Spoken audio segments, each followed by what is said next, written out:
So Kamren, we just started this new focus on reading nonfiction informational text. And as a class, we've been reading aloud some different nonfiction texts, and we just went over those goals that we have for the whole class. And today, I thought we could take some time together for you to set a goal for yourself on what's something that you think yourself as a reader would be something you want to work toward. So let's just look back at the chart that we made as a class to remind ourselves what those goals are. So remember, we said when we synthesize or put our ideas together across texts, we can set a goal to think across more than one text. We can set a goal to write in a reading notebook across more than one text. We can set a goal to talk across more than one text. Or we can set a goal to remember we should draw those conclusions or big ideas. So let's take a few minutes for you to think about what's something that's already a strength of something you know how to do as a reader, and how we can build a goal from that. So what's something as a nonfiction reader that you already feel like you know how to do that's a strength from there? I think I can think across different texts. Yeah, can you give an example of a time like that or something you've done like that?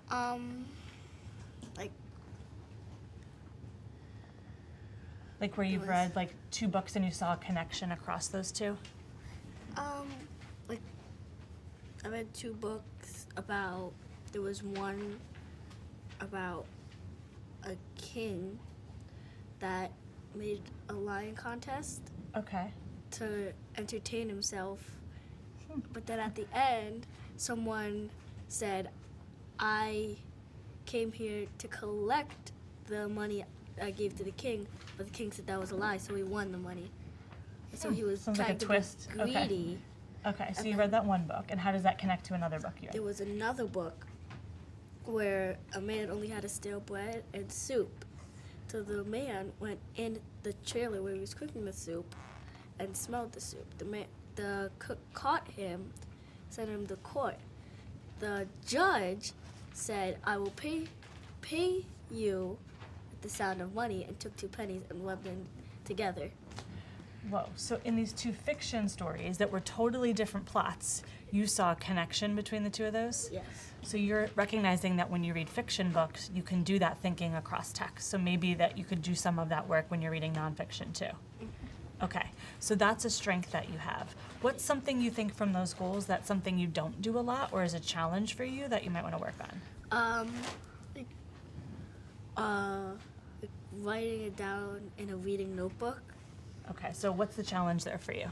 It's like I would read, and then sometimes I can't remember all the things that happen, because most of the time I'm reading big chapter books, so I'm not able to remember what happened in each chapter. So if I write it down, I can know what happened from chapter to chapter.